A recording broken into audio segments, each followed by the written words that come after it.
Downton Abbey 3, third Downton Abbey movie set with Paul Giamatti returning. Wow, cool. Paul Giamatti is reprising his role from the Downton Abbey series.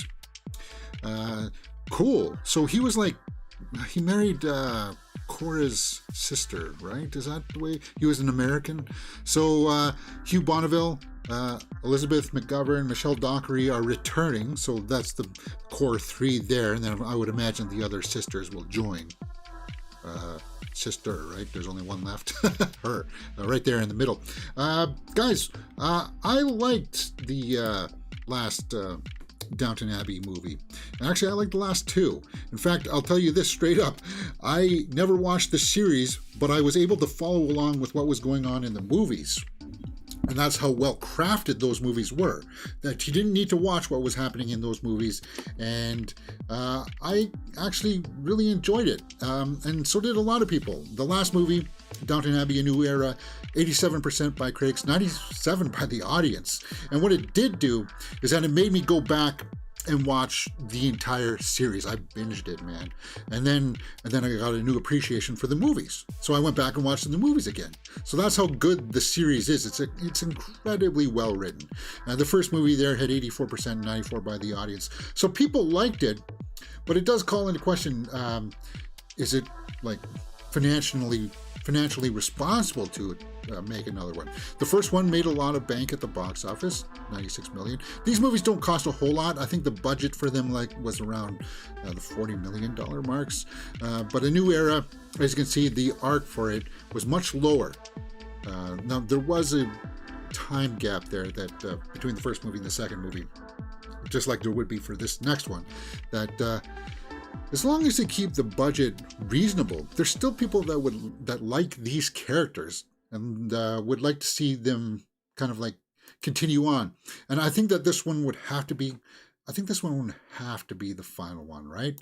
All the big trades are coming along here because the last movie hinted at the possibility of like their way of life coming down to its conclusion, right? Of the big families and the big houses with the servants and stuff, like that way of life. And they're just getting to a point in society where, it's just like, it's time to evolve kind of thing. And I've always said it, that there's a story there to be told about, okay, what would it be like on the last days where we're going to like move on from this style of living?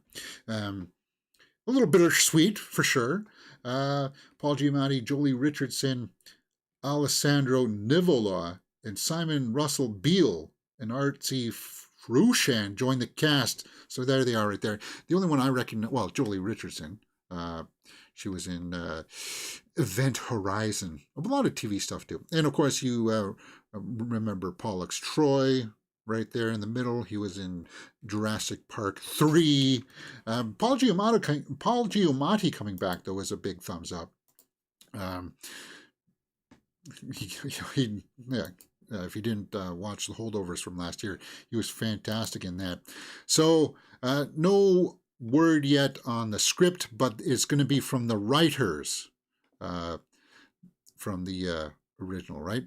The movie that will be written by, Julian Fellows, the scribe who created the acclaimed TV show. So it's going to be like the same writers, the same pedigree of people who are creating this. Who's going to be directing? Who knows? That'll be up to later on, more news as this all comes out. This was announced this morning, guys. Downton Abbey 3. Do you like it? Do you want to see more? I do. And as I said, there is that kind of like bittersweet ending story that could be told. And they got to wrap up something with Mary. If you don't know, Mary's husband was kind of like left out of the last movie because, I don't know, make her have a happy ending too.